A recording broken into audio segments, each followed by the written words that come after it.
The night was supposed to be perfect. My son, Daniel, had just married the love of his life, a sweet girl named Emily. The ballroom glowed with golden lights, laughter filled the air, and soft jazz played in the background. Everything felt magical, the kind of night a mother dreams of her whole life. As the guests settled down for dinner, the MC invited my husband, Mark, to give a toast. He stood up in his black tuxedo, looking as composed and charming as ever.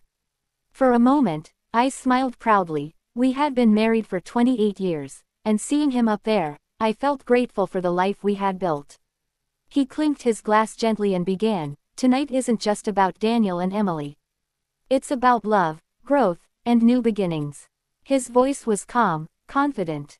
People nodded and smiled. I reached for his hand under the table, but he didn't take it. That was strange, I thought, maybe nerves. Then he paused, looked around the room, and said words that froze time. "And speaking of new beginnings, this is also the end for us. I've found someone new." The room went silent. At first, I thought I'd misheard him. But then, he turned and looked directly at me, his expression void of guilt, only finality. A collective gasp rippled through the guests. My fork slipped from my hand, clattering onto my plate. Someone coughed, the music stopped, and all I could hear was my own heartbeat pounding in my ears. I wanted to scream, to demand what kind of cruel joke this was, but I couldn't move. My son's wedding dinner had just become the scene of my public humiliation. And my husband, the man I'd loved for nearly 3 decades, just calmly took a sip of wine. For a few seconds after Mark's announcement, the entire room was suspended in disbelief. Guests glanced at one another, unsure if they'd heard correctly. My son, Daniel, stood up so quickly his chair screeched against the floor. "Dad, what the hell are you talking about?" he demanded, his voice trembling with anger and confusion. Mark didn't flinch. He looked at me, almost pityingly, and said, "I didn't mean for it to happen this way, but it's time I stop living a lie." And then, she appeared. From a table near the back, a woman in a striking red dress slowly rose to her feet. Every head in the room turned. She was beautiful, mid-30s, maybe younger, with long dark hair and a confidence that made my stomach turn. I recognized her face instantly. It was Clara, Mark's assistant. She had been working with him for the past 2 years, always polite, always professional. She used to smile at me in the office lobby, calling me Mrs. Lawson with that soft, sugary voice. I'd even bought her a Christmas gift last year, a scarf. My hands began to shake as she walked toward him. Mark didn't hesitate. He reached for her hand. Right there, in front of everyone, our family, our friends, our son on his wedding night, my husband of 28 years held another woman's hand like she was the love of his life. The whispers started immediately. Someone gasped. My sister muttered, "Oh my God," under her breath. Emily, my new daughter-in-law, was near tears. Daniel's face was red with fury. "You're kidding me, right? You're doing this now, on my wedding day," he shouted. Mark sighed as if he were the victim. "There's never a good time for this," he said quietly. That's when something inside me snapped. I stood up, my chair tipping backward with a loud crash. "You couldn't wait one more day," I said, my voice breaking. "You had to destroy our family tonight." Clara looked away. Mark just stared at me with that same cold calmness. And then, without another word, he said, "I'm sorry, but I'm done pretending." He took Clara's arm, and the two of them walked out of the ballroom, leaving chaos behind them. The morning after the wedding felt like waking up in the aftermath of a natural disaster, silent, heavy, and unreal. The hotel suite was still littered with flower petals and half-empty champagne glasses, but the celebration was gone. All that was left was the sting of humiliation. I hadn't slept at all. Every time I closed my eyes, I saw Mark's face, calm, detached, as he announced to a room full of people that our marriage was over. 28 years reduced to a single, cruel sentence. Daniel knocked on my door around 7 a.m. When I opened it, he looked like he hadn't slept either. His eyes were red, his tux still crumpled from the night before. "Mom," he said softly, stepping inside. Are you okay? I tried to nod, but the moment I saw my son's face, my chest tightened, and the tears I'd been holding back came pouring out. He wrapped his arms around me and let me cry against his shoulder. I'm so sorry, Mom, he whispered. I should have stopped him. I should have said something. No, I managed to say through the tears. You didn't know. None of us did. He sat with me for a long while, both of us silent. The sound of hotel staff cleaning up the banquet hall downstairs echoed faintly through the walls, the clatter of dishes, the muffled sound of brooms sweeping away what remained of last night's disaster. Then Daniel spoke again, his voice low but firm. He's not coming back from this, Mom. Not after what he did. I don't care if he's my father, I can't forgive him. I didn't know what to say. Part of me wanted to protect Mark, to explain that maybe he was confused, or sick, or lost.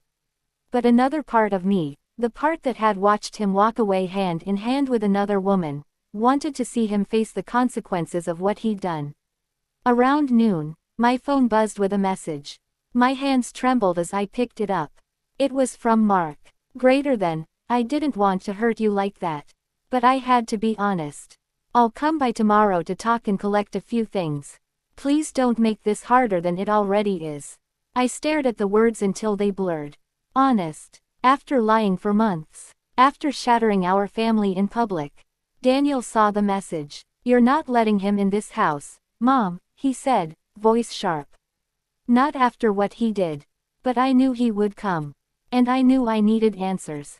Because no matter how much I hated him at that moment, a part of me still needed to understand why. The next afternoon, I heard the familiar crunch of tires on the driveway. My heart began pounding before I even looked out the window.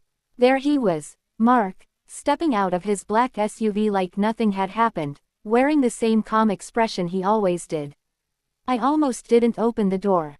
But part of me needed to see him, needed to know how someone could betray their family so casually. So I took a deep breath, straightened my robe, and turned the handle. He gave a small, awkward smile. Hi, don't you dare say hi to me, I snapped. My voice cracked, but I didn't care. You humiliated me in front of everyone.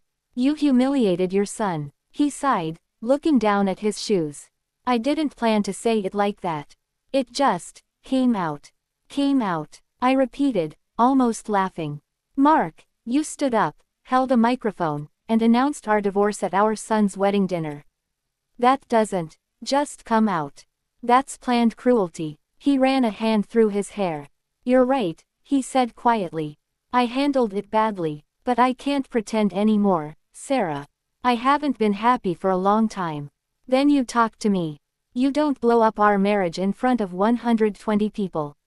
He didn't respond. Instead, he walked past me into the living room, our living room, as if he still lived there. He looked around, almost nostalgic. I'll just grab a few things, he murmured, heading toward the study. I followed him, shaking. Who is she really, Mark? Clara. How long has it been going on? He froze for a moment, then said, about 8 months. 8 months. 8 months of lies. 8 months of him kissing me goodnight, of pretending everything was fine. I felt my knees weaken. I never meant for it to go this far, he added quickly. It just happened. I didn't expect to fall in love with her. Fall in love, I repeated, my voice trembling.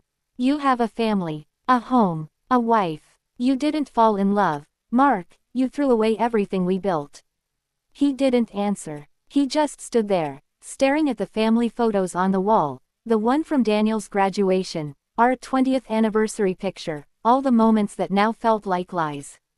Finally, I said, quietly but firmly, take what you need and go. Don't come back here again. He nodded slowly. I'll respect that. As he gathered his briefcase and a few personal items, I noticed he didn't take his wedding ring off. For some reason, that hurt the most. When the door finally closed behind him, the silence in the house felt unbearable. But somewhere beneath the heartbreak, a strange sense of relief began to stir, because for the first time, I realized the worst was over.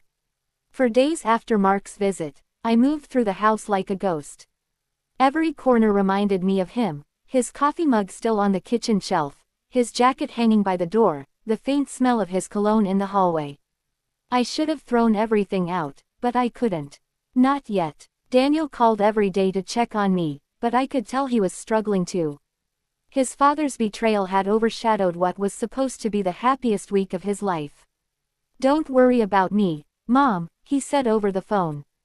"Just promise me you won't talk to him again." I promised. But I broke that promise 3 days later. It started with a message, not from Mark, but from one of his coworkers. Her name was Denise, a woman I'd met briefly at an office dinner once. Her text came at 11 p.m. and simply read, "Greater than, Sarah, you deserve to know the truth about Clara." I stared at the screen for a long time before replying. "What truth?" Her response came almost immediately. "Greater than, Mark didn't leave you for love. Clara's been using him. She's not who she says she is." My heart raced. I called her. Denise answered in a whisper, like she was afraid someone might overhear. "Sarah, I shouldn't even be telling you this," she said. "But Clara, she's been manipulating Mark for months. She's got a history. 2 other men from previous jobs, both divorced their wives for her, both ended up losing everything. She drains them, gets access to their accounts, and then disappears." I gripped the phone tighter. "You're saying she's after money?" "Yes. Mark doesn't see it yet. But it's only a matter of time." I didn't want to believe her, but something in my gut told me it was true. The way Clara had carried herself at the wedding, the confidence, the control, it wasn't love.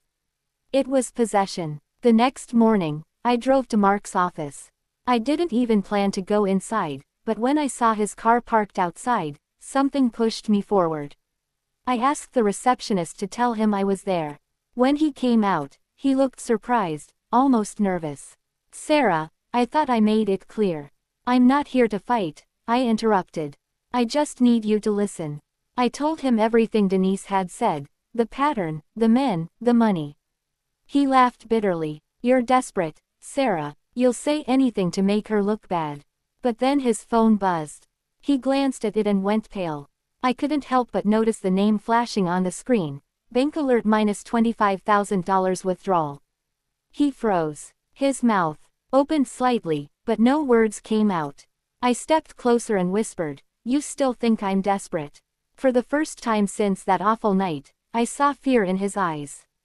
And that's when I realized, this wasn't just about heartbreak anymore.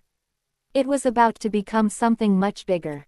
Mark didn't say a word as he stared at his phone screen. The color drained from his face. The confident, self-assured man who had humiliated me in front of everyone suddenly looked small. Afraid. I folded my arms. "You see it now, don't you?" I said quietly. "She's not in love with you, Mark. She's using you, just like she's used every other man before you." He rubbed his forehead, his voice shaky. No, she wouldn't do that. She's different." I almost laughed, but it wasn't funny anymore. "Different? You gave her control of your business accounts, didn't you?" He looked away. That was all the answer I needed. Before I could say more, his phone buzzed again, another alert. $7,800 transfer, international account. He opened it, and I saw the panic set in. "She said she needed to send money to her sister in Spain," he murmured. "But, that's the 3rd one this week." I took a step closer. "Mark, you need to go to the bank. Freeze everything. Now." He looked at me, guilt flooding his eyes. "Sarah, I've been such a fool." "Yes," I said, not cruelly, just honestly. "But you still have time to stop her." That afternoon, Mark went straight to the bank and filed a fraud alert. He also went to his lawyer to secure his company's assets. Clara had somehow convinced him to give her limited access to his business funds. I went with him, not because I owed him anything, but because I couldn't let him destroy himself further. But Clara wasn't stupid. By the time the accounts were frozen, over $80,000 had already vanished. Later that night, Mark called her, and for the first time, I listened to their conversation on speakerphone. "Clara, where are you?" he asked, voice trembling. Her tone was calm, almost mocking. "You don't trust me now?" After everything we've shared, just tell me where you are. She laughed softly. I told you, Mark, you were never built for this kind of love. You wanted excitement. I gave it to you. Now, you'll learn what it costs. Then she hung up. Mark's hands shook as he lowered the phone. He looked utterly broken. She's gone, he whispered. She cleaned me out. I wanted to say I told you so, but instead, I just sat down beside him. For a moment, neither of us spoke. Then I said, you might have lost the money, Mark. But at least now you see who she really is. He buried his face in his hands. I don't even know who I am anymore. And in that quiet moment, something shifted. For the first time, I didn't feel anger. I felt pity, for the man who had destroyed everything chasing a fantasy that never existed. But what neither of us knew then was that Clara wasn't done yet. Because 2 days later, someone started watching the house. It started with small things. The sound of a car idling outside late at night. Footsteps on the gravel driveway. A shadow lingering across the street that vanished the moment I pulled back the curtain. At first, I thought I was imagining it, that the stress and sleepless nights were playing tricks on me. But then Mark called one evening, his voice tight with fear. Sarah, someone's been following me. I froze. What do you mean? I saw a black sedan parked near my apartment 3 times this week. Same one. I went out to check tonight, and when I did, it sped off. A chill went through me. You think it's her, don't you? He didn't answer, and that silence said everything. 2 nights later, around midnight, I heard a knock on my door. It was soft, hesitant, but insistent. I opened it a crack, and there he was, Mark, pale and shaken. She's gone completely off the rails, he whispered. She called me an hour ago. Said if I reported her, she'd make sure I'd lose everything, even you. Lose me, I repeated. She already did that for you. He gave a weak, broken smile. I know, but she's dangerous, Sarah. You have to be careful. We called the police that night. They advised Mark to file a full report and warned both of us to stay alert. For the first time in weeks, I saw genuine fear in his eyes. Not the fear of losing money, but the fear of what Clara might do next. The following morning, everything came to a head. Mark got a call from his bank manager. Clara had been spotted on camera, trying to withdraw funds using a forged authorization letter. The police were already involved. That afternoon, officers found her in a rental car just outside the city. Inside were multiple IDs, several credit cards in Mark's name, and a one-way ticket to Lisbon. When they arrested her, she reportedly said, he should have known better. They always think I love them. When Mark told me, he broke down completely. Years of pride and ego crumbled in an instant. I deserve this, he said quietly. I destroyed our family for someone who never even cared about me. I looked at him for a long time. You destroyed us, yes, I said. But that doesn't mean you can't rebuild yourself. Just, not with me. For the first time, he didn't argue. He just nodded, eyes full of regret. Weeks passed. The scandal faded, though whispers lingered in our small town. Daniel and Emily finally went on their honeymoon, and I began to rediscover pieces of myself I'd lost over the years, the parts that weren't defined by being someone's wife. One evening, as I stood on the porch watching the sunset, Mark stopped by to drop off the divorce papers. He handed them to me quietly, no drama, no tears. When he turned to leave, he paused. You know, he said softly, for what it's worth, you were the best thing that ever happened to me. I didn't respond. I just nodded and closed the door behind him. And for the first time since that awful night, since that cruel announcement at our son's wedding, I finally felt free. Because endings, I realized, aren't always tragedies. Sometimes, they're the beginning of getting your life back.